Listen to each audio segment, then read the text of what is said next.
Guys, ഞാൻ സ്കൂളിൽ വിട്ട് വന്ന് ചായ കുടിച്ചാണ്ട് പൂനാലാണ് ആടാണ്. ഞാൻ എൻ്റെ വീട്ടിലെ ചെടികൾ കാണിച്ചു തരാം. ഇത് എൻ്റെ വീട്ടിലെ ഒരു ചെടിയാണ്. ഇതിൻ്റെ പേരൊന്നും എനിക്കറിയില്ല. ഇത് കാണാൻ നല്ല ഭംഗിയാണ്. ഇത് പിന്നെ എല്ലാവരുടെയും വീട്ടിലുള്ള ചെടി തന്നെയാണ്. കറ്റർവാഴയുണ്ട്, വെണ്ടയ്ക്കയും പയറും ഉണ്ട്. ഇതൊക്കെ എൻ്റെ ഉമ്മമ്മ കുഴിച്ചിട്ടതാണ്.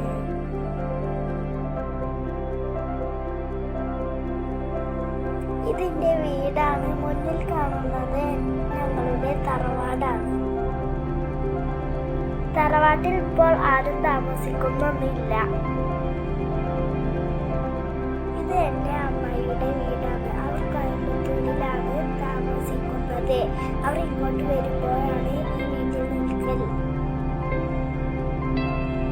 മുകളിൽ കാണുന്ന ആ വീട് എൻ്റെ മൂത്താമ്മന്റെ വീടാണ്.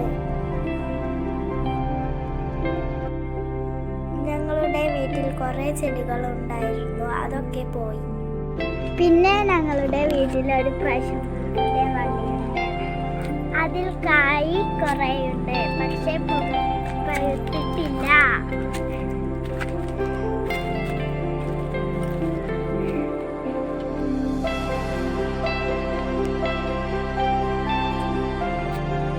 ഇത് പഴുത്താൽ ചുവപ്പ് നിറത്തിലാണ്. ഞാൻ ആപ്പിൾ പോലെയാകും. ഇതൊക്കെയാണ് ഇന്നത്തെ എൻ്റെ കൊച്ചു വിശേഷങ്ങൾ.